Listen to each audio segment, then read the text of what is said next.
La conferencia de hoy se titula Huesos en piedra porque esta tarde vamos a hablar del registro fósil. Los fósiles siempre han despertado el interés de jóvenes y viejos. Por lo tanto, ¿qué son estos huesos en piedra y por qué son tan diferentes de lo que vemos hoy? La ciencia nos quiere hacer creer que todo ha ocurrido hace millones y millones y millones de años y que estas criaturas anduvieron en la Tierra en algún momento de la historia y representan una forma de vida totalmente diferente de lo que tenemos hoy. Así como hemos visto en la última conferencia, hemos estudiado la columna geológica, que no es completa en ninguno de sus niveles, y también hemos visto que existen criaturas en esa columna geológica que, según la ciencia, reflejan formas de vida desde muy simples a muy complejas. Por lo menos eso es lo que dicen en los libros de texto. Así es como es presentado el asunto en las escuelas y básicamente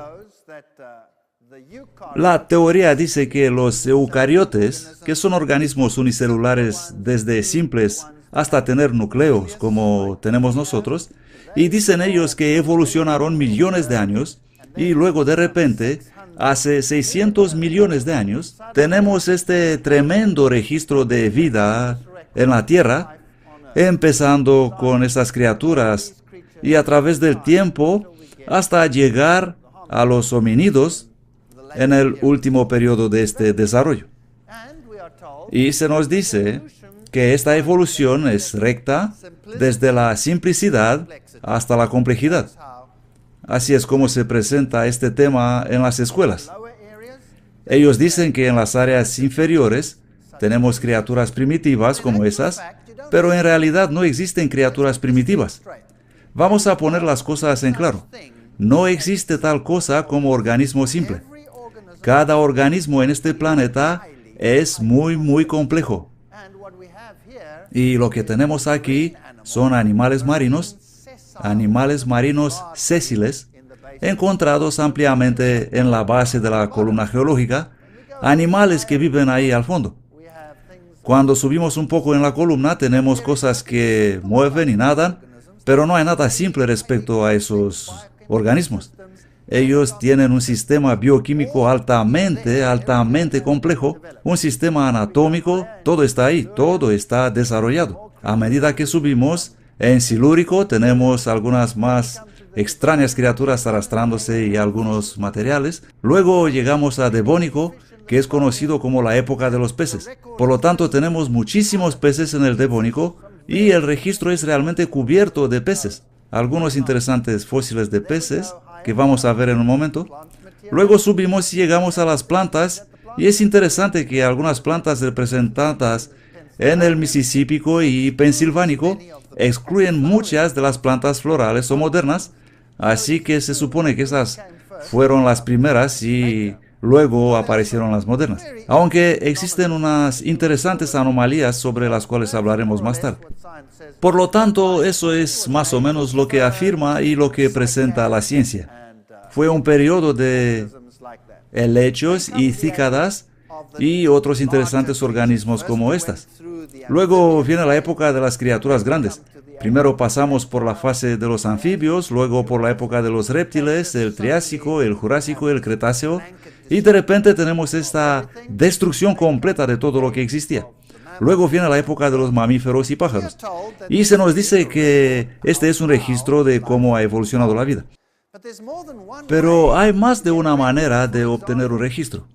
Por ejemplo, si yo tengo un estanque en mi jardín y un bulldozer viene con un montón de barro y plump, cubre mi estanque, como sucedió en alguna catástrofe, y si al fondo de mi estanque había algunas plantas y algunos cucarachas y caracoles arrastrándose en el lodo y algunos pececitos de oro nadando en mi estanque y un pato en la superficie, y si todo eso sería cubierto, ellos serían cubiertos en ese orden. Y si un día voy a cavar y encontrar los gusanos en el barro del fondo y los caracoles un poquitín más arriba, y los peces, mis pececitos de oro preservados en el barro un poquito más arriba, y el pato más arriba todavía, ¿Puedo asumir que los gusanos se transformaron en caracoles y los caracoles en peces y luego en patos? No necesariamente, ¿correcto? Los mamíferos y los pájaros tienden a flotar. Así que hay otras formas de explicar esta estructura que encontramos en el registro fósil. Y no tenemos que entrar en mucho detalle, sino que vamos a observar la visión general sobre este asunto. Y los fósiles que encontramos determinan la edad también. Por ejemplo, este es el principio de la correlación fósil. Si encuentro este fósil particular en un nivel, en un lugar específico, y encuentro el mismo fósil en otra zona en un nivel, entonces llego a la conclusión de que estos dos niveles tienen la misma edad. Por lo tanto, ¿cómo se determina la edad de una capa? Mediante los fósiles que existen en esta capa. Así que esta capa recibe su edad del fósil y el fósil recibe su edad ¿de dónde? De la capa. Este es el razonamiento circular. Así que este es tan viejo como la capa porque el fósil tiene la edad de la capa y la capa tiene la edad del fósil porque el fósil es tan viejo como la capa. ¿Lo comprenden? No hay edad. Cualquier edad que tú quieres ponerle, bueno, está bien, lo que tú quieras. E incluso los antiguos libros de textos dicen, si está cubierto de sedimento húmedo, el desgaste natural se evita. Por esta razón, el entierro rápido es probablemente la más importante condición que favorece la fosilización. Estas cosas deben ser enterradas rápido para no podrirse y desaparecer. Y luego siguen. Los sedimentos de origen marino son mucho más ampliamente distribuidos que todos los otros agentes de entierro y constituyen la gran mayoría de los fósiles. Así que todo parece haber sido enterrado en agua y todo debió ser enterrado rápido. ¿Qué cosa puede enterrar rápido una ballena o un dinosaurio, excepto una gran catástrofe? Y todo parece ser enterrado en sedimentos marinos, pero no hubo ni catástrofe ni diluvio. ¿Tiene esto sentido? No tiene ningún sentido. Así que si ustedes miran en los libros de texto, van a ver fotos como esta, los dinosaurios, y luego una erupción de algún volcán. Aquí hay un alosaurio y un estegosaurio paseándose. Ellos fueron enterrados y luego después de un tiempo hubo algo de erosión y quedaron expuestos y los puedes encontrar y estudiar y luego explicar cómo ocurrió todo. Pero en realidad no vemos nada de eso.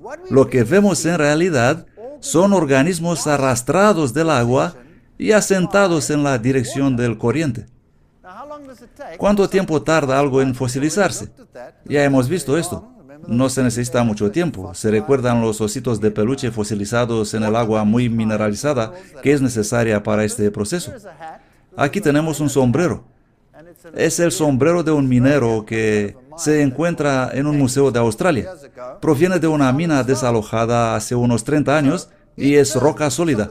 Así que se transformó en piedra en un periodo muy corto de tiempo. Bien, vamos a observar el registro fósil. Aquí tenemos algunos fósiles de peces y como pueden ver son bastante intactos y existen algunas enormes áreas cubiertas con peces. En África, en Sudáfrica, tenemos una zona llamada La Eka. Es una zona del periodo devónico y ahí hay montones de peces fosilizados. Lo que es también interesante es que muchos de los peces que hemos encontrado son intactos, pero muchos parecen no tener cabeza. Cuando era estudiante y andaba por ahí mirando todos estos descubrimientos paleontológicos, pensaba, bueno, parece que esos peces vivieron en la Revolución Francesa porque muchos de ellos perdieron la cabeza. Pero lo que es interesante respecto a los peces es que cuando un pez está muerto en el agua y empieza a pudrirse, lo primero que pasa es que el ligamento que une la cabeza del cuerpo se pudre y la cabeza se separa. Luego el cuerpo empieza a hincharse y las escamas se desprenden y luego se deteriora y en un periodo muy corto de tiempo el pez desaparece. Así que hoy en día no tenemos fosilización de estas criaturas ya que ellos simplemente desaparecen, disipándose en bacterias o comidos por los carroñeros y simplemente dejan de existir. Pero aquí ocurrió algo y muchos de los peces son conservados perfectamente, lo que significa que deben haber sido enterrados instantáneamente. Muchos de ellos no tienen cabeza, lo que significa que por un tiempo flotaron en el agua, algunos días, no mucho tiempo, y luego fueron enterrados. Encontramos peces como ese, con escamas óseas, y cuando vemos eso enseguida decimos, oh, eso es primitivo. Pero esta es una característica bastante avanzada, las pesadas escamas óseas. Y si miramos a los peces actuales como un esturión, tiene escamas óseas, por lo tanto, ¿qué dice la ciencia sobre los esturiones? Ese es un pez primitivo, ese es un pez muy antiguo y primitivo. ¿Por qué? ¿Por qué se ve antiguo y primitivo? Hacen exactamente lo mismo con un rinoceronte. El rinoceronte parece de alguna manera antiguo y muy primitivo. ¿No es así? Y lo miramos y decimos, este es un mamífero bastante primitivo, debe tener orígenes muy antiguos. Pero en realidad es un mamífero que apareció muy recientemente, incluso según la teoría de la evolución. Así que no podemos permitir que esta mentalidad establezca fechas. Tenemos que aceptar las evidencias. Aquí tenemos un pez moderno con fuertes escamas óseas y no es primitivo, sino que vive hoy. Es un esturión y es de donde se obtiene el caviar, si están interesados en este tipo de cosas. Luego encontramos yacimientos de fósiles prácticamente cubiertos de escamas. Nada de este tipo sucede hoy en día. Las escamas se disuelven en el mar después de un tiempo. Puedes buscar en el fondo del mar y no vas a encontrar montones de escamas fosilizadas porque simplemente no existen. Por lo tanto, este demuestra el catastrofismo. Es muy parecido a la corteza que fue arrancada de los árboles que rodaron en el agua y luego fue enterrada en esos depósitos de corteza. No tiene ningún sentido si excluimos la catástrofe. Aquí tenemos algunas interesantes características. Peces grandes y pequeños enterrados juntos y algunas veces tenemos fósiles donde un pez está prácticamente comiendo otro pez mientras estuvo fosilizado. Por lo tanto, ¿qué pasó aquí? Obviamente durante este evento el pez estaba nadando, dio un mordisco y en un santiamén, ¿qué pasó? ¡Uf! Fue enterrado, desaparecido. Eso es exactamente lo que pasó. Este es catastrofismo. Este fósil de aquí, este es un pez absolutamente perfecto. Incluso se pueden ver los pequeños marcos sobre su cuerpo. Este pez fue literalmente enterrado vivo, instantáneamente, porque está conservado perfectamente, lo que significa que el oxígeno fue cortado instantáneamente. La ciencia nos va a decir que no tenemos un registro completo de registro fósil porque las criaturas como un cuerpo blando no se fosilizan fácilmente. Esto no es verdad.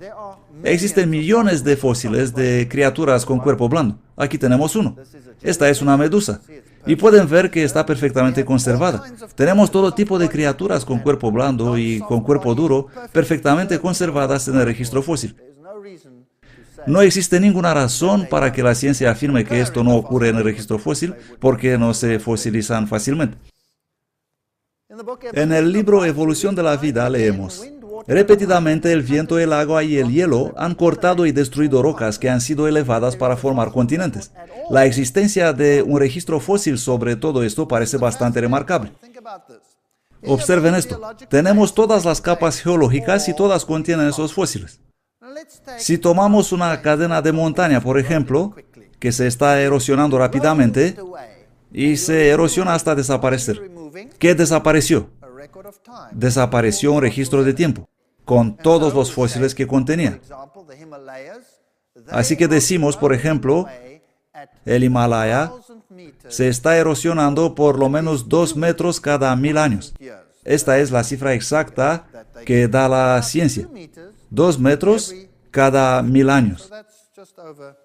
Eso es lo que desaparece. Ahora, lo que es interesante es que si eso es real, si eso desaparece, ¿por qué la montaña sigue todavía ahí? Bueno, la ciencia da la respuesta y dice que la montaña está todavía ahí porque está siendo levantada. Nosotros llamamos a eso orogénesis, el levantamiento de las montañas. Bien, esta es una teoría bastante buena y en realidad la montaña se está levantando y se puede medir la tasa de levantamiento y eso puede estar más o menos al par con la tasa de erosión de la cima. Pero ahora tenemos un problema. Si este proceso ocurrió durante millones de años, eliminándose la cima y tener todavía la altura porque tenemos el levantamiento de la base, ¿es posible tener todavía el registro de la historia del mundo en la cima? ¿Sí o no? No puedes tener tu pastel si te lo has comido. No puedes eliminar algo y decir que se ha erosionado, pero está todavía ahí porque está siendo levantado desde abajo. Lo único que puedes tener son las cosas de la base que se están levantando arriba. Pero no es así, actualmente tenemos todo el registro grabado allí. Así que eso no es posible. En algún lugar hay una falla en este cuento. De alguna forma hay un problema. ¿Cómo es posible tener todavía el registro fósil cuando se supone que debió ser eliminado una y otra vez por el proceso llamado erosión durante millones y millones de años? Así que algunos científicos hacen estas declaraciones irónicas. La geología histórica es un registro de eventos que nunca ocurrieron en el tiempo que nunca existió. Vamos a echar un vistazo a lo que dice la ciencia. La revista Time recoge de los científicos y luego está esparciendo en todo el mundo para que jóvenes y todos los demás estén al tanto. Evolucionando a velocidad supersónica. Saben, cuando yo era estudiante de posgrado en la universidad se me enseñaba el darwinismo. El darwinismo tiene una lógica, pero el darwinismo requiere lo que nosotros llamamos gradualismo, un cambio gradual en el tiempo de una forma hacia otra. Este es gradualismo. Pero si miramos el récord fósil no vemos gradualismo. Gradualismo significa que deberíamos tener diferencias al paso del tiempo y tener una imagen desde el primitivo hacia el avanzado en el registro fósil. ¿No es esto lógico? Esto es lo que se esperaría, pero no se encuentra en el registro fósil. Lo que en realidad encuentras es que las criaturas están ahí, así que ahora tenemos un problema. Y entonces aparece el neodarwinismo. Gente como Stephen Jay Gould y otros como él que trabajaron en Harvard aparecen y dicen, no, lo que pasó es eso, existieron largos periodos de estabilidad y luego cambios rápidos, y por eso es que no vemos ninguno de los enlaces entre las épocas. Por lo tanto, evolucionando a la velocidad supersónica. ¿Cuán rápido evolucionan las cosas? ¿Cuándo explotó la vida? El Big Bang de la evolución animal. Un artículo científico publicado en la revista El Científico Americano. Un resumen de los eventos, así como lo conocemos hoy. Vamos a ver quién publicó eso. El personaje se llama Jeffrey Levington, profesor y director al Departamento de Ecología y Evolución de la Universidad Estatal de Nueva York en Stony Brook. Es una persona bien cualificada para decirnos cuál es el estado de este asunto hoy. Así que vamos a preguntar directamente a los mismos científicos sobre el statu quo.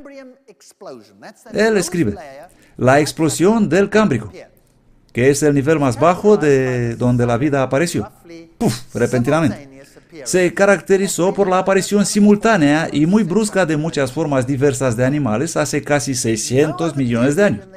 Ningún otro periodo en la historia de la vida animal puede igualar, noten las palabras, esta remarcable explosión de creatividad evolucionaria. Esto es muy interesante. Y luego él habla sobre las criaturas que existían entonces. Una evidencia que fue obtenida de la secuencia 18S es ribosoma ARN, ácido ribonucleico, y sugiere que varias especies y gran parte del filo, bueno, ¿qué es el filo? Es una subdivisión básica, una enorme agrupación de los animales. Por ejemplo, todos los caracoles, las babosadas, todos los moluscos marinos, todos los calamares y pulpos, todo eso constituyen un filo. Y luego tenemos los antrópodos, los de patas articuladas, todos los cangrejos, todos los insectos, todas las langostas, todo lo que mueve alrededor, ese es otro filo. Así que esos son enormes agrupaciones, categorías de animales. Y ese hombre sugiere que el filo, muchos filos, aparecieron casi instantáneamente. Es decir, ¡pum! Y ya estaban ahí. Stephen Jay Gould describe, rápido, resulta ser mucho más rápido que alguien jamás imaginó. Este es un artículo en la revista Naturaleza, sección de paleontología, considerada una de las mejores revistas científicas del mundo. El artículo titulado, Del mismo, no por encima de él. Dice, los antiguos libros de texto declaran que nuestro filo... Ahora, permítanme poner esto en perspectiva.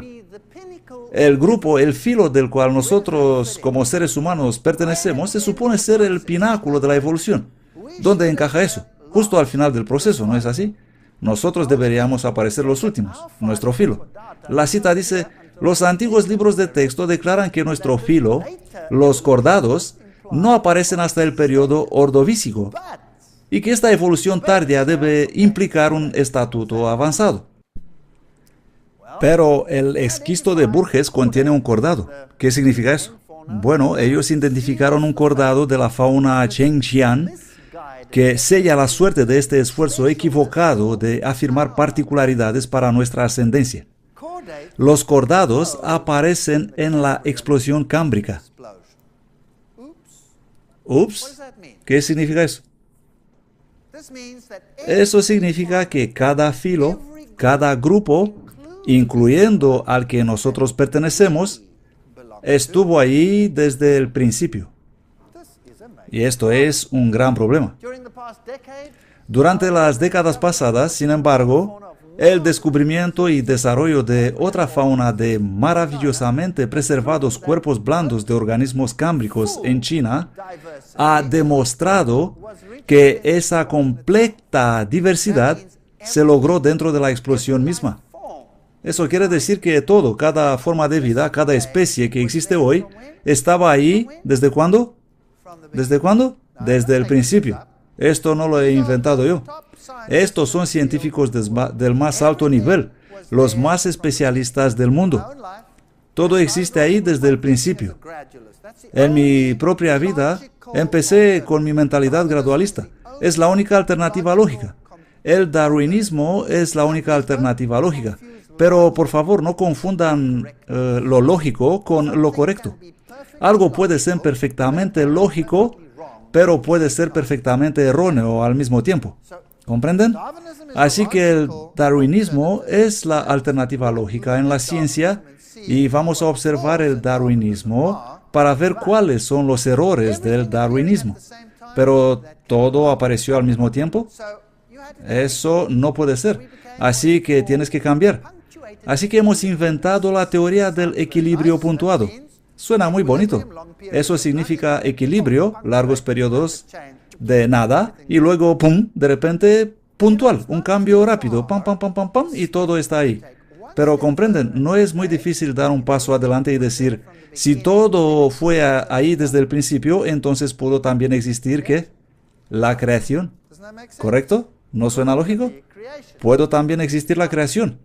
Ahora, ¿es esto algo totalmente nuevo? No. Él continúa escribiendo. Charles Darwin enfrentó este reto a sus preferencias gradualistas sobre las cosas que cambian con el tiempo, con característica honestidad, escribiendo en la primera edición de Orígenes de las Especies, que más tarde, por supuesto, desapareció de modo extraño. El caso actualmente permanece inexplicable y puede ser verdaderamente instado como un argumento válido en contra de las opiniones aquí sostenidas. Así que ellos sabían esto desde el principio. Por lo tanto, ¿existe tal cosa como un registro evolutivo que puede demostrar las cosas desarrollándose desde simples a complejas? La respuesta está absolutamente no. Lo que tenemos son organismos totalmente complejos que existen al mismo tiempo. Cuando los científicos intentan promover los árboles evolucionarios como este, en realidad no tenemos árboles revolucionarios.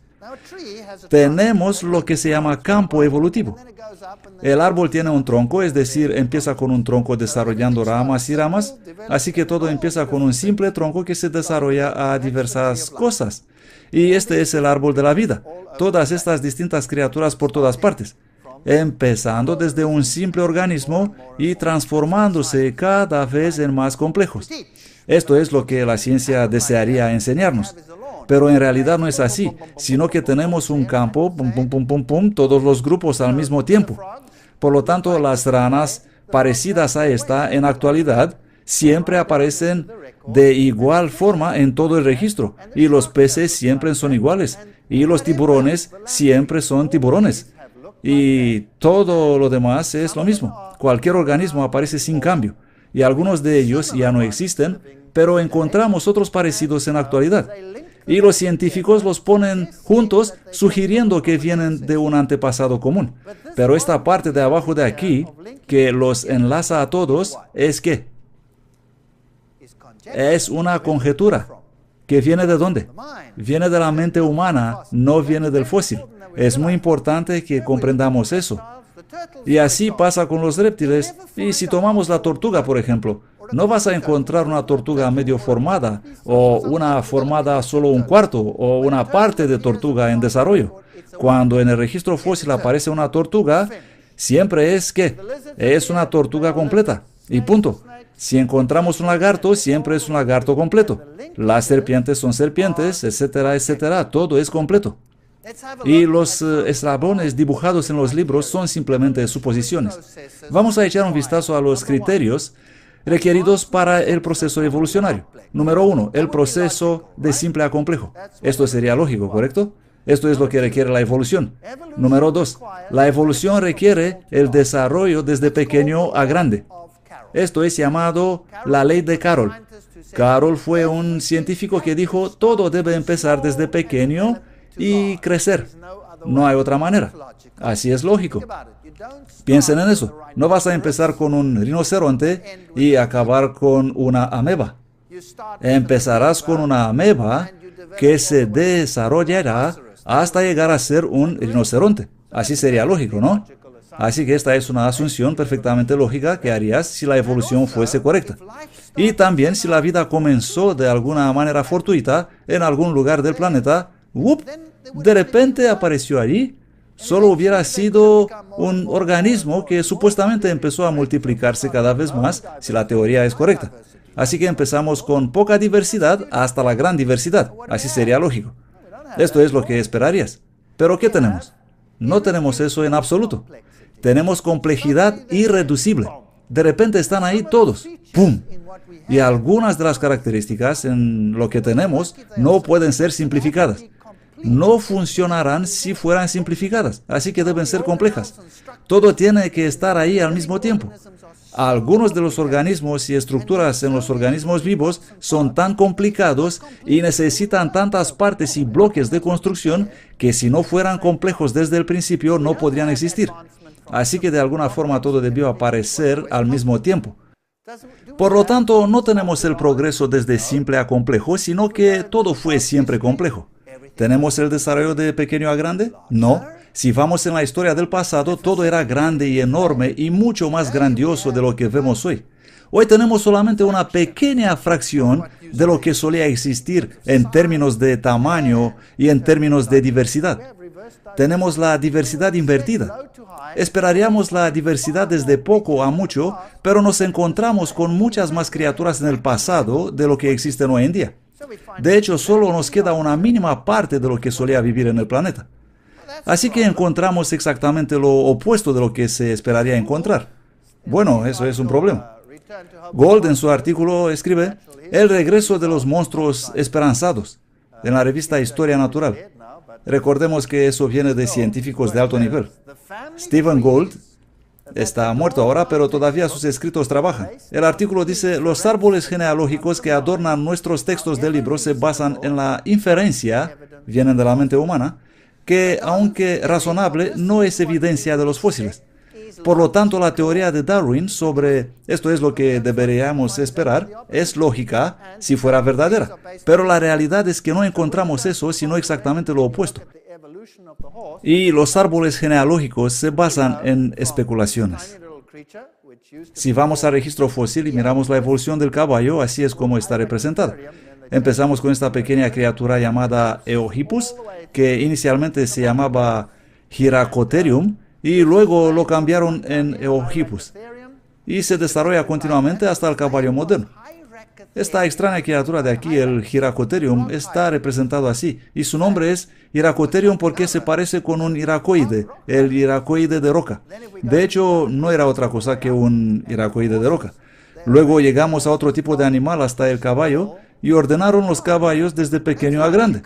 Esto es lógico, pero no es necesariamente correcto. Si pongo aquí un montón de cráneos de perros, imagínense eso un momento. Tenemos un montón de cráneos de perros, de todo tipo de perros que existen en el mundo. Los tenemos aquí delante. Y supongamos que nunca hemos visto un perro antes. Y digo, dibujad para mí el árbol genealógico del perro. ¿Cómo lo harían? ¿Cómo formarían el árbol genealógico de los perros? Lo ordenarían de pequeño a grande. Así que el chihuahua está ahí justo en la base. Ahí está. Y luego, ¿cómo desarrollarían el árbol genealógico? Bueno, podrían cada criatura según su anchura, su altura, su grosura, en una rama u otra, ¿no es así? Así que tendrían los perros gordos y pequeños en una parte, y los altos y flacos en otra parte, y en el medio los géneros intermedios, y en otra rama a los alargados y parecidos a una salchicha, y los afganos con su hocico largo, y dibujarían un bonito árbol genealógico. Y estaría perfectamente lógico, pero ¿estaría correcto? No. Sería absolutamente equivocado. ¿Por qué? Porque no todos los perros vienen de Chihuahua. De hecho, ellos vienen de los lobos y la evolución es inexistente. Es solamente la variedad encontrada en la reserva genética, desde pequeño a grande. Por lo tanto, no es algo que te puede hacer pensar que refleja la evolución en absoluto. Eso es algo inventado por la mente humana. Y lo mismo pasa aquí. ¿Fueron esas criaturas enterradas en el registro fósil en esta secuencia desde pequeño a grande? ¿Sí o no? La respuesta es no. Estuvieron ahí todas al mismo tiempo, fueron contemporáneas. Pero le das un montón de huesos a un científico y él va al laboratorio y empieza a ponerlos y ordenarlos, dibujar luego el árbol genealógico basado en suposiciones y especulaciones, pero no en el registro fósil, sin tener absolutamente ninguna evidencia. ¿Tenemos hoy en día caballos pequeños? Sí. Aquí tenemos un caballito pequeño y abajo el caballo más grande. Esa es la variación en la raza de los caballos hoy. Eso no tiene nada que ver con la evolución, nada que ver con la evolución. Ese es un caballo antiguo y ese es un caballo moderno. No. Los dos viven al mismo tiempo. Tenemos una toda gama aquí. Esos caballos son criaturas magníficas, pero son totalmente distintos a otros caballos. Es una muy especial raza de caballos que solo encontramos en Islandia. Y tienen características que son totalmente distintas de otros caballos modernos. Pero sabemos que estos caballos son derivados de los caballos normales, que los vikingos llevaron a la Islandia hace 1200 años. Así que esos cambios que observamos deben ser reconocidos, pero en realidad esa no es otra cosa que un caballo normal. Vamos a pasar ahora a los dinosaurios y las demás interesantes criaturas. Aquí tenemos un artículo en la revista Times sobre los dinosaurios. Sorpresa. Todo lo que creías está equivocado. Bueno, esto no es nada nuevo. ¿Cómo eran los dinosaurios? ¿Qué eran? ¿Aparecieron los pájaros de ellos? ¿Cómo se enseña en el mundo de hoy? Aquí tenemos una representación artística del periodo mesozoico con todas estas criaturas corriendo por ahí.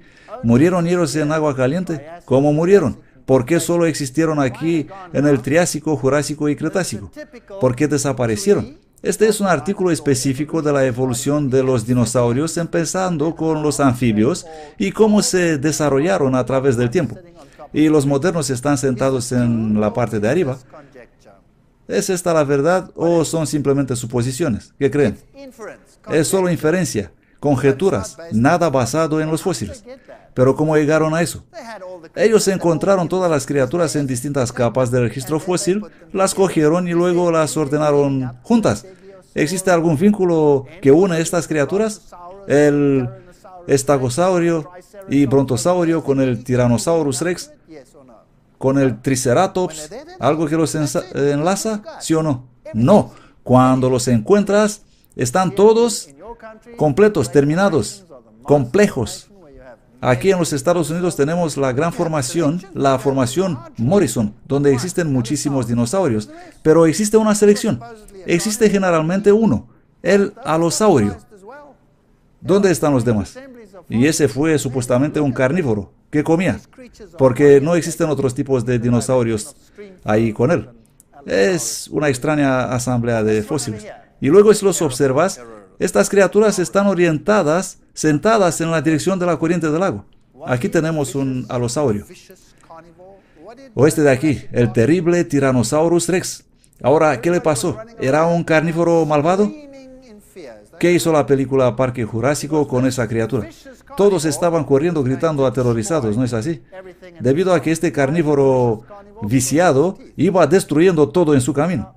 ¿Y por qué era un carnívoro malvado? Porque tenía esos dientes, ¿correcto? Bueno, si observas estas criaturas, tenemos que recordarnos algunas cosas. Ese era un animal enorme andando en dos patas, teniendo dos pequeñas manitas delante, y si tenía que agarrar algo, ¿con qué tenía que agarrarlo? Con sus pequeñitas manitas, tenía que inclinarse e intentar pillarlo con su boca, mientras que esa otra criatura intentaba escapar. Ahora, existe una ley en la ciencia que determina quién puede ser un carnívoro y quién no puede ser un carnívoro. Por ejemplo, un elefante no podría ser un buen carnívoro. ¿Por qué?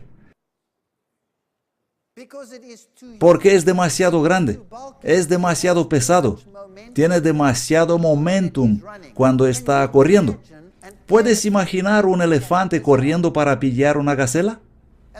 Y la gacela va yum, yum, yum, como un avión, y el elefante y la gacela de repente cambia de dirección yum, y el elefante wow, sigue otros 3 kilómetros adelante porque no puede girar tan rápido, intentando luego volver. Olvídalo, ese sería imposible como carnívoro. Por lo tanto, ¿qué es lo que hacen? Comen plantas. Puedo imaginar y especular que un elefante podría ser carroñero, pero ¿tendría suficiente alimento? Sería una vida catastrófica si pensamos que un pequeño zorro apenas encuentra su comida hoy en día. ¿No es así? Así que los animales de esta dimensión, así enorme como este, únicamente considerando su masa corporal, sería relativamente un carnívoro inútil. Y luego esos dientes se encuentran en ranuras poco profundas. Por lo tanto, son buenos para triturar, scrunch, scrunch, como las máquinas de trituración, aplastando. Pero agarrar y rasgar no se puede hacer con esos dientes, ¿saben? No sería muy efectivo. Así que era esa criatura en realidad lo que nosotros decimos que era. Huesos frescos de T-Rex. Es una revista de ciencia que dice: era como mirando un trozo de hueso moderno, pero por supuesto yo no lo podría creer. Le dije al técnico del laboratorio: después de todo, los huesos tienen 65 millones de años. ¿Cómo es que pueden sobrevivir tanto las células sanguíneas? ¿Comprenden? Encontramos huesos que aún conservan las células sanguíneas intactas. ¿Puede eso tener varios millones de años de edad? ¿Sí o no? Estas son preguntas que confunden la mente. Puede que estas criaturas no vivieron hace tanto tiempo atrás. Puede que estas criaturas no son lo que la ciencia nos quiere hacer creer. Si vas al Museo de Historia Natural, a cualquiera de ellos, esto es lo que vas a ver. Dinosaurios corriendo alrededor, ¿haciendo qué todos ellos? Comiéndose unos a otros, ¿no es así? Se están desgarrando unos a otros, llenos de sangre, unos chillando y corriendo, mientras que el otro lo está mordiendo de un costado. Esto es lo que vas a ver en los museos. Aquí hay otro, este es del Museo de Historia Natural de British Museum. Está siendo atacado y podemos ver mucho terror y sangre y rasgar la carne, y la presentación siempre está con sangre alrededor de la boca y en las garras. Y estas criaturas están presentadas como muy sanguinarias. ¿Existen hoy criaturas que tienen pequeñas patas delante y largas patas atrás? Sí, tenemos los canguros. Y son grandes carnívoros, ¿no los habéis visto corriendo por ahí matando todo lo que encuentran? Y sangre por todas partes. No, no habéis visto esto. Su anatomía no es adecuada para eso. Entonces, ¿cuál es la historia aquí? ¿Es verdad lo que dice la ciencia? Tenemos pequeños dinosaurios como este, y algunos dinosaurios son de tamaño de una gallina, no muy grandes. ¿Saben que los reptiles crecen continuamente y que pueden llegar a ser muy viejos? Si observamos las tortugas, por ejemplo, si tenemos una tortuga de pocos días de edad, ¿qué tamaño tendrá? Es algo así, así de grande. Y si vuelves después de 300 años, ¿qué tamaño tendrá?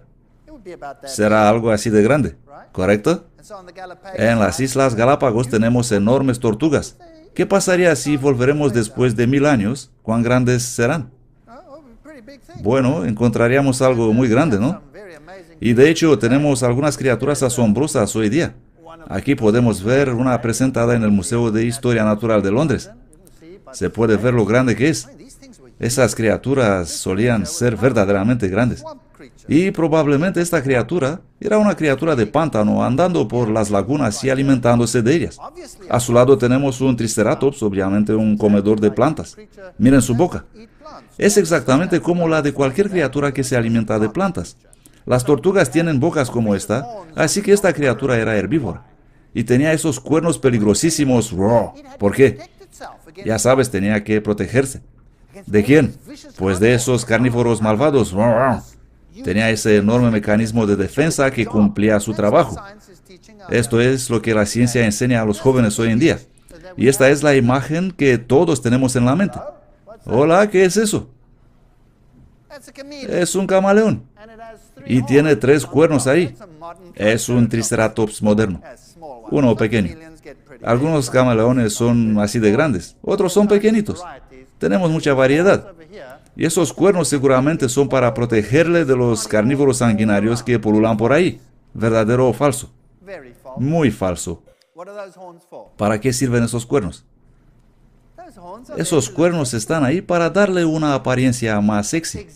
Exactamente por eso. Cuando una hembra mira esos cuernos, ella simplemente se desmaya. Eso es lo que pasa. Eso es una cosa muy común en la naturaleza.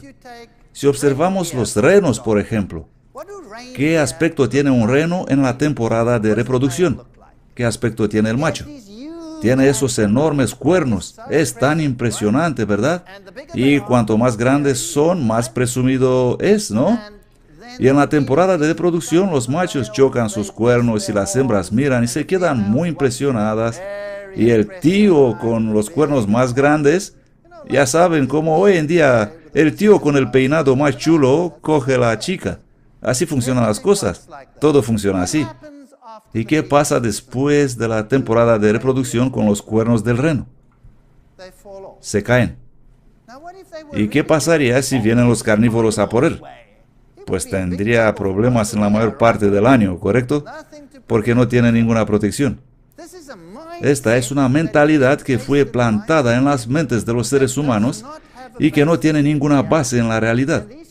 Y esas criaturas probablemente no son muy distintas de los lagartos y otros animales que vemos hoy, exceptuando el tamaño, porque todo solía ser muy grande. Encontramos huevos de dinosaurios, sí, y los museos los exponen en pequeños nidos, pretendiendo que todo es muy normal, que no ha pasado nada extraño. Sí encontramos huevos, pero ¿cómo los encontramos en el registro fósil? Todos fueron arrasados por grandes inundaciones. Todos han sido enterrados en depósitos de inundaciones catastróficas. No existe absolutamente ningún lugar donde se puede encontrar un nido de forma natural para apoyar las pretensiones de la ciencia. Huellas de dinosaurios por todas partes. Si observas la forma en que fueron hechas estas impresiones, entonces llegas a la conclusión que en el pasado todos los animales caminaban solamente cuesta arriba en la montaña. Porque la mayoría de las huellas están en dirección arriba. Si observas la topografía actual, tienes que prestar atención a cómo era en el pasado, porque pudieron haber existido elevaciones y depresiones del terreno. Y cuando estos animales pisaron el suelo, dejaron impresiones en el barro y todas están en dirección hacia arriba. ¿Por qué estarían los animales corriendo cuesta arriba? ¿Qué puede hacer a los animales correr cuesta arriba? ¿Puede que el aumento del nivel del agua en una inundación? ¿Sería una posibilidad esa? Existen más de 100 teorías publicadas sobre la extinción de los dinosaurios, abarcando desde la fascinante hasta la absurda. ¿Explica algunas de ellas la muerte de los dinosaurios según los hechos? ¿Por qué tantas teorías para explicar algo que es perfectamente obvio? Todos ellos, lo que hemos encontrado hasta ahora, han sido enterrados en enormes campos de inundación, arrastrados en la misma posición, orientados en la dirección de la corriente del agua. Todos los cebos que hemos encontrado han sido arrastrados en la misma posición, pero ninguno de ellos murió en la inundación. ¿Tiene esto algún sentido? Para mí no tiene ningún sentido. Observemos los pájaros. Los pájaros son un tema particular y lo dejaremos para la siguiente sesión. Fin primera parte. Segunda parte.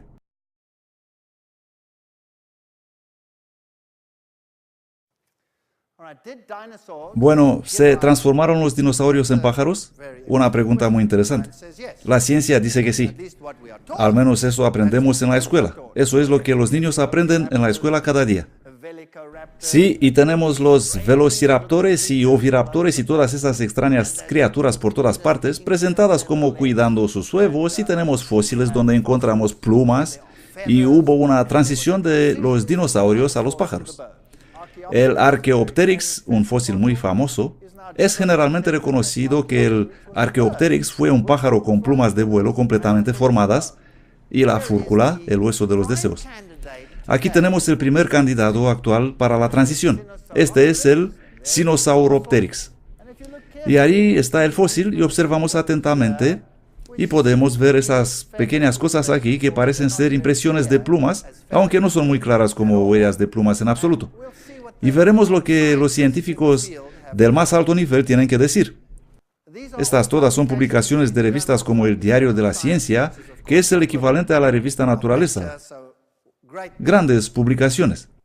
Las nuevas investigaciones muestran que las aves carecen del pulgar embriónico que tienen los dinosaurios, eso sugiriendo que es casi imposible que las especies sean estrechamente relacionadas. Y otra declaración, un equipo dirigido por el experto en aves Alan Feduxia, presidente de biología en la Universidad de Carolina del Norte, ha estudiado los embriones de aves en el microscopio y publicaron sus estudios en la revista Ciencia. Un equipo dirigido por John Rubin, un experto en fisiología respiratoria en la Universidad Estatal de Oregón, ha estudiado también los contornos fósiles de los órganos internos del Sinosauropteryx. Sus pulmones parecidos a unos fuelles no pudieron haber evolucionado para convertirse en los pulmones de alto rendimiento de las aves modernas. ¿Comprenden? Se trata de algo más que plumas. Rubén y el experto en aves antiguas Larry Martin creen que los así llamados rastros de plumas son en realidad fibras de colágeno desgastadas debajo de la piel, es decir, que no son plumas en absoluto. El experto en plumas Alan Brush de la Universidad Connecticut señala que los rastros carecen de la organización que se encuentran en las plumas modernas. Por lo tanto, no son plumas en absoluto. Esto es lo que dicen. Y si miramos los pulmones, por ejemplo, en el primer caso los mamíferos tienen pulmones como este, donde el aire entra en un pequeño saco como un globo, y cuando respiramos el globo se llena, y cuando expiramos el globo se vacía. Y así funcionan nuestros pulmones. Cada vez que llenamos los pulmones, mezclamos el aire de afuera con el aire que se encuentra ya en el pulmón, y resulta menos oxígeno que si esa mezcla no se produciría.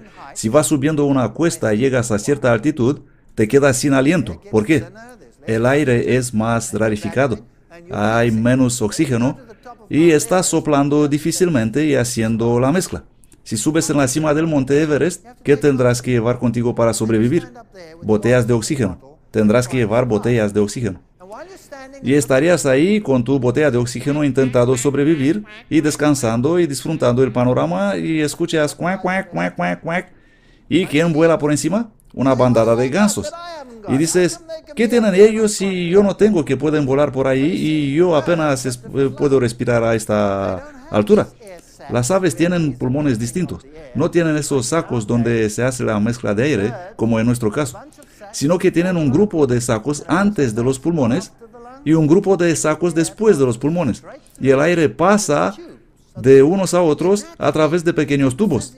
La anatomía y la fisiología es totalmente distinta en los pulmones de las aves que en los pulmones de los reptiles o en los pulmones de los mamíferos. Por lo tanto, no se pudieron transformar unos en otros. Y también las plumas son estructuras altamente complejas que jamás se pudieron desarrollar progresivamente para ser eficientes. Tuvieron que estar ahí totalmente formadas o ser inútiles para el vuelo. Una de dos. Así que aquí tenemos enormes problemas fisiológicos. Veamos más declaraciones científicas. Thor Olson, conservador de aves del Museo Nacional de Historia Natural del Instituto Smithsonian, escribió en respuesta a un artículo de National Geographic que acababa de declarar a todo el mundo que es un hecho que las aves vienen de los dinosaurios. Veamos qué tiene que decir este experto. Las imágenes de dinosaurios emplumados son simplemente imaginarias y no pueden ser consideradas excepto en la ciencia ficción. ¿Cuántas veces han oído eso en la escuela? Que los dinosaurios se transformaron en pájaros. Es totalmente falso. es solo propaganda. De hecho, es una ciencia desleal porque se basa en una mentira. La idea de dinosaurios emplumados y del origen terópodo de las aves es activamente promovido por un grupo de científicos emocionados que actúan en conjunto con ciertos editores de la revista Naturaleza y National Geographic. Parece existir una agenda en el mundo científico. Esos científicos se erigieron en portavoces altamente partidistas y proselitistas de la fe. La verdad y el estudio científico cuidadoso de las evidencias se cuentan entre las primeras víctimas en sus programas de televisión, convirtiéndose ahora en uno de los más grandes fraudes científicos de nuestra época. El equivalente paleontológico de la fusión fría. No existe tal cosa. Pero nuestros hijos están siendo sometidos a esta mentira todos los días. Más adelante escribe, Alan Feduccia, el presidente del Departamento de Biología de la Universidad Carolina del Norte, declara que es biofísicamente imposible evolucionar el vuelo a partir de tan grandes bípedos con las extremidades delanteras cortas y pesadas colas para el equilibrio, exactamente la más incorrecta anatomía para el vuelo. El origen de las aves del dinosaurio terópodo será, según mi opinión, la mayor vergüenza de la paleontología del siglo XX. ¿Creen ustedes que la ciencia va a escuchar eso? Lo dudo mucho. Lo predican y lo enseñan porque esa es la única solución que tienen. ¿Por qué? ¿De dónde vienen los pájaros si no se transformaron de algo? Porque Dios nunca va a ser aceptado. La creación jamás será reconocida. La complejidad tuvo que caer del cielo. ¿Qué son esos? Esas son las famosas piedras Ica de Perú. ¿Y qué son estas piedras? Estas son piedras que vienen de las antiguas culturas indígenas. ¿Y qué vemos ahí? Yo veo un triceratops. Aquí se puede ver con perfecta claridad. Esos son reptiles voladoras. Son pterodáctilos, sin ninguna duda. Y hay personas montadas sobre ellos. Muy interesante. Muchas criaturas en las piedras Ica. ¿Acaso es posible que el hombre y esas criaturas fueron contemporáneos? ¿De dónde provienen todas las leyendas con dragones y combates? ¿Saben que los escritores antiguos que ni siquiera escribieron alguna vez sobre la ciencia, los poetas o simplemente los historiadores, escribiendo generalmente, solo mencionando de paso a esas criaturas que ellos llamaban dragones, dicen que vivían en África o en la jungla por ahí y por todas partes, siendo muy comunes para ellos? Existen muchísimas ocasiones cuando tenemos registros de tales descripciones y luego encontramos cosas extrañas como esas piedras. No creo que los lagartos del pasado eran muy distintos de los lagartos que tenemos hoy. Si observamos este lagarto moderno que vive hoy, el basilisco, que vive en los corrientes de la jungla, y miramos esta criatura, ¿no se parece a algo de ciencia ficción? ¿No es muy mono? Creo que es absolutamente encantador. Pero imagínese que un paleontólogo pone la mano en este fósil. ¿Qué hará con él? ¡Wow! Sería la criatura más feroz bajo el sol, cuando en realidad es una linda pequeña criatura que vive ahí para encantarnos la vista. George Gaylord Simpson, uno de los décanos de la evolución, dice: se ha sugerido que todos los animales están ahora especializados y que las formas generalizadas de las cuales dependen los grandes desarrollos revolucionarios están ausentes. En realidad, todos los animales han sido siempre más o menos especializados y una forma de vida generalizada es puramente un mito o una abstracción. ¿Qué significa eso en el lenguaje sencillo? Él dice que no existe tal cosa como un animal simple que se complicó. Es un mito. Cuando observamos el registro fósil, todo está complicado al mismo tiempo. ¿Qué es lo que tenemos en el mundo de hoy? Los científicos concuerdan que el mundo se confronta con una extinción en masa. Un cuarto de los mamíferos amenazados con la extinción. Han quedado solo 10% de los peces del océano. Estos son datos conocidos en todo el mundo, hechos reales. Por lo tanto, todo está desapareciendo. Lo que explica por qué en el pasado había mucho más de lo que existe ahora. Y eso parece lógico. Si estamos poco a poco lentamente erradicando las cosas mediante la extinción, tarde o temprano vamos a tener que... nos quedamos sin nada. La selección natural está haciendo un gran trabajo eliminando todo del planeta. Y si miramos al pasado, vemos un mundo mucho más grandioso de lo que tenemos hoy. Y la ciencia está distorsionando el panorama. Pero no se trata de lo que se les parece a ellos. Esas criaturas existieron en realidad. Así que, jóvenes amigos, si el mundo será restaurado a lo que solía ser, cuán encantador sería todo. ¿Cuántas criaturas habrá? Observando el registro fósil encontramos extrañas criaturas del pasado que hoy ya no existen. ¿Pero qué es una amonita?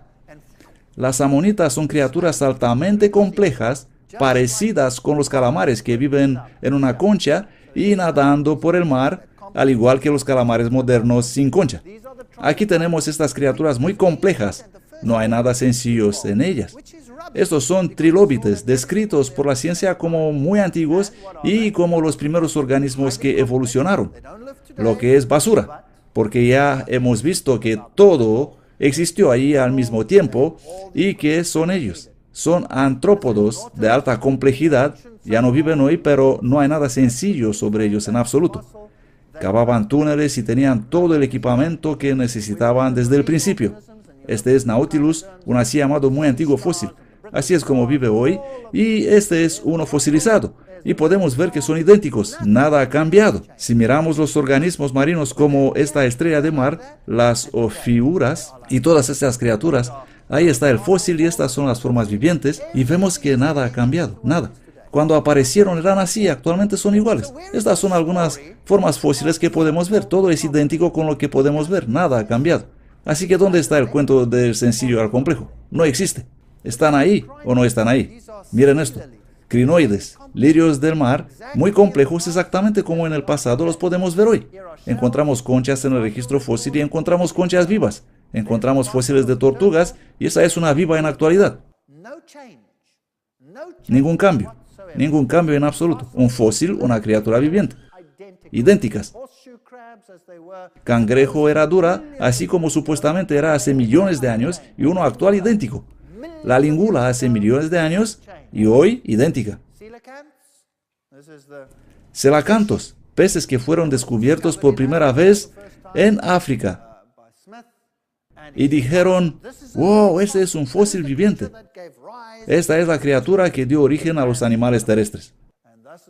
Y así es como aparecen, y debido a sus aletas lobuladas, dicen que pudieron caminar.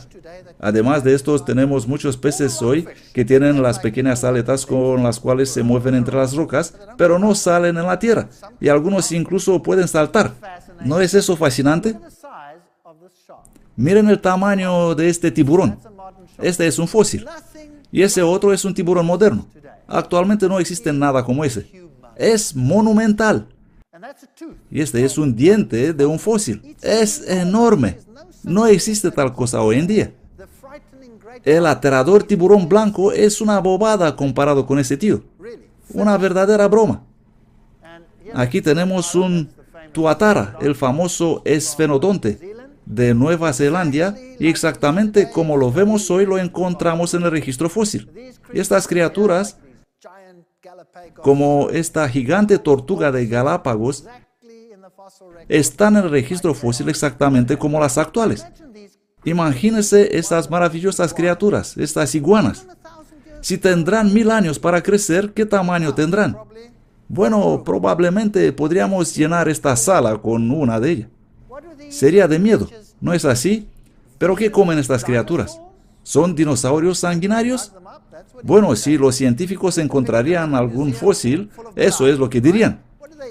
Los están poniendo en los museos llenos de sangre, ¿correcto? ¿Pero con qué se alimentan? Con algas. Eso es lo que comen. Nadie tiene que adivinar, porque es obvio lo que comen. O esta iguana terrestre de Galápagos, que come plantas también, y algunas comen carne, y hablaremos de ellas en otra conferencia. El monstruo de Gila, los dacipódidos, los didéfidos, los cocodrilos, exactamente como los vemos hoy, así eran en el pasado. Ningún cambio, ninguno en absoluto. Y nosotros creemos que los cocodrilos son grandes. ¿Saben qué? Los cocodrilos que viven hoy son juguetes comparados con los que existían en el pasado. ¿Quieren ver la diferencia? Les voy a mostrar la diferencia. Aquí tenemos un armadillo gigante, y este es un fósil de cocodrilo. Y en el segundo plano un cráneo de cocodrilo moderno. No hay ninguna diferencia en la anatomía, por lo tanto no existe evolución aquí, sino únicamente una gran diferencia que es de qué. Este tío es simplemente enorme. Es tan enorme que ni siquiera puedes imaginarlo. Si te encontrarías con este cocodrilo, sabrás que has visto un cocodrilo de verdad. Es aterrador. Ahora, ¿por qué es tan grande? ¿Por qué es tan grande? Es esta evolución. ¿Qué enseña la evolución? ¿Que vas de qué a qué? De pequeño a grande. Pero aquí vamos de algo gigante a una miniatura. Yo he jugado con miniaturas, pero casi no existen hoy, sino juguetes de Lego. Esa es la comparación. Por lo tanto, ¿qué pasó? ¿Por qué son estas criaturas tan enormes? Puede que las circunstancias en el pasado eran ideales. Había mucha comida por todas partes, las condiciones eran perfectas, las temperaturas eran perfectas y tenían mucho tiempo para crecer sin que nadie los amenace con la extinción, y ahí estaban enormes, gigantes. Esta no es evolución. Lo que tenemos es involución. Vamos cuesta abajo. Miremos el mundo de los insectos. Este es un fósil de insecto con alas rectas y la ciencia dice, es primitivo, es primitivo. ¿Por qué es primitivo? Porque dicen ellos las alas son escamas modificadas.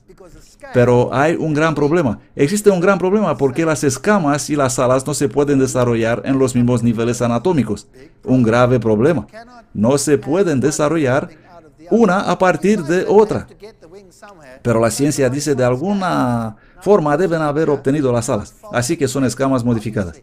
Ahora, esta criatura no puede doblar sus alas. Obviamente, si pudiera doblar sus alas y ponerlas atrás debajo de una cubierta, esa sería una característica avanzada, ¿correcto? Así que ese insecto debe ser primitivo, así dice la mentalidad científica. Por lo tanto, alas rectas no se doblan, no se pueden poner atrás en la espalda escondidas. ¿Es eso primitivo o avanzado? ¿Es primitivo? No, todo existió al mismo tiempo. Ese error solo viene de la mente de los científicos. Miren esta avispa perfectamente formada, pero sus alas son rectas. ¿Es primitiva? No. ¿Por qué debería ser? Esta es otra. Este es el fósil y este blanco es el que vive hoy. Si observamos esta criatura, vamos a decir, oh, es primitivo, porque no puede doblar sus alas. ¿Sabían que los científicos usaron la libélula para construir el helicóptero? Pero el helicóptero solo puede hacer poca cosa comparado con la libélula. Esta criatura puede ir yum, yum, yum, en cualquier dirección quiere instantáneamente. Es asombroso, es magnífico, absolutamente increíble. Y nosotros no podemos siquiera copiarla. Es tan perfecta, pero es primitiva. ¿Por qué? Porque tiene alas rectas. Y si observamos las alas que se pueden doblar como esas de escarabajo, ¿son estas avanzadas? Entonces, ¿por qué los escarabajos y las libélulas se encuentran en el registro fósil al mismo tiempo? ¿O qué hay sobre ese problema? ¿Por qué encontramos nidos de abeja en el registro fósil mucho antes de la aparición de las plantas con flores? ¿Qué comían? ¿Esperaron unos 50.000 millones de años para encontrar algo para comer? Creo que hay un problema con eso. Aquí tenemos una mantis religiosa, la verde, y aquí tenemos un fósil, sin ningún cambio, las dos iguales. Aquí tenemos el ojo de un insecto. Una de las estructuras más complejas conocidas en el mundo hoy. Ese ojo funciona completamente distinto al nuestro. Nuestro ojo es una pesadilla para los evolucionistas, pero este ojo es aún más pesadilla para ellos, porque está construido de pequeños espejos perfectamente construidos y cada uno de ellos debe estar en absolutamente perfecta condición para funcionar. Esta perfección no se puede obtener con el tiempo, y son cientos de ellos reflejando la luz de manera absolutamente perfecta. De hecho, NASA usa este ojo para construir los espejos de los telescopios que usan en el espacio. Usan este ojo como modelo, porque es absolutamente perfecto. ¿Cómo se consiguió eso? Simplemente así, instantáneamente. Porque no hay manera progresiva de que llegue a funcionar. Debió ser formado todo desde el principio. ¿Tenemos alguna evidencia en el registro fósil que hubo un proceso evolutivo del ojo? No. Aquí lo tenemos. Probablemente el insecto más antiguo encontrado, y este es su ojo. Es un fósil encajado en ámbar, y es perfecto, completo e igual a los actuales. Y aquí tenemos otro insecto en ámbar, y son iguales como los que viven hoy, sin ningún cambio. No existe ninguna evidencia en ninguna parte de algún cambio. Esta es una hormiga en ámbar. No me extraña que estas hormigas están hablando entre ellas. No me lo puedo creer, Fred. Hace 60 millones de años que te he visto la última vez y no has cambiado nada. Por lo tanto, ¿es verdad lo que nos dice la ciencia? ¿Que hemos evolucionado desde simple a complejo? ¿Es esto verdad? No. Hay muchos científicos que reconocen que todo debió ser complejo desde el principio. No existe de simple a complejo. No existe en absoluto. ¿Es verdad que hemos evolucionado de pequeño a grande? No. Vamos de grande a pequeño. Por lo tanto, ¿vamos evolucionando o vamos involucionando? Vamos cuesta abajo. ¿Es verdad que vamos de poca diversidad a mucha diversidad? No. La extinción elimina cada vez más y más y más del planeta y los científicos por allá en el mundo gritan y dicen que si no paramos eso nos vamos a quedar sin nada. Así que vamos de mucha diversidad a poca diversidad. ¿Es verdad que los animales aparecieron gradualmente en el tiempo o aparecieron repentinamente? ¿Qué muestran las evidencias científicas que acabamos de ver? Que todo apareció de repente al mismo tiempo. Piensen en esto. Yo no me invento nada. Yo solía ser un evolucionista. Solía creer en la evolución. De hecho, odiaba a Dios y no tenía nada que ver con él. Y no tenía otra alternativa que ser evolucionista porque había sacado a Dios de la ecuación. Y no me quedaba otra opción. Y no era un hipócrita, sino que estaba buscando una solución. Y esa era la única opción disponible, ser evolucionista. E incluso como evolucionista tuve que cambiar de gradualismo a equilibrismo, al equilibrio puntuado. ¿Por qué? Porque el registro fósil no me decía lo que debería decirme. Simplemente no lo hacía y no lo puede hacer, según hemos visto también en el mundo científico hoy mismo. Y tuve que cambiar. ¿Y cuál es la cuestión? Si todo existió ahí en el mismo tiempo, no hay diferencia entre eso y el creacionismo, excepto que se está excluyendo ¿qué? A Dios. Eso es. Lo único que se deja afuera del esquema es Dios. Ellos lo llaman explosión repentina de creatividad evolutiva y simplemente dejan a Dios fuera de la ecuación. Esto es todo. Así que ¿existe Dios o no existe Dios? Bueno, ustedes deciden. Esta es Welwitschia. Welwitschia es una planta que simplemente no muere. Ellas crecen continuamente y crecen hasta llegar a ser muy, muy viejas. Encontramos Welwitschias gigantes en Namibia, en el desierto, y nos pueden decir algo sobre cuán viejas pueden ser las cosas por ahí.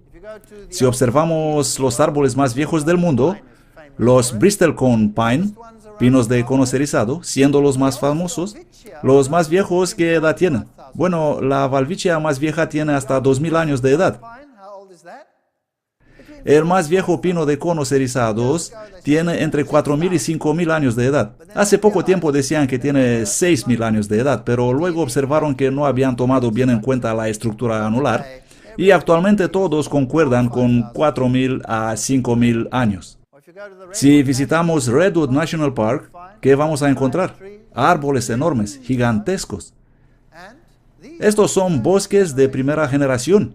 Estos árboles son increíbles porque su corteza es incombustible. Incluso si el fuego enciende el bosque, los árboles sobrevivirán. Es un bosque de primera generación, es decir, que no hubo nada en este terreno antes. ¿Cuántos años tiene el más viejo del planeta? Entre 4000 y 5000 años. Si observamos el sistema de ríos del mundo, ustedes tienen aquí cerca el río Mississippi. Está fluyendo y llevando los depósitos de todo tipo en el Golfo de México. Y no existe subducción ahí. El lodo no está siendo eliminado. Está todo muy bien cerrado. Así que cualquiera sea el material que Mississippi lleva arrastrando, ¿está dónde? En el Golfo de México. Lo mismo pasa con el Nilo. Cualquiera sea el material que Nilo lleva depositando, ¿dónde se encuentra? En el Mediterráneo.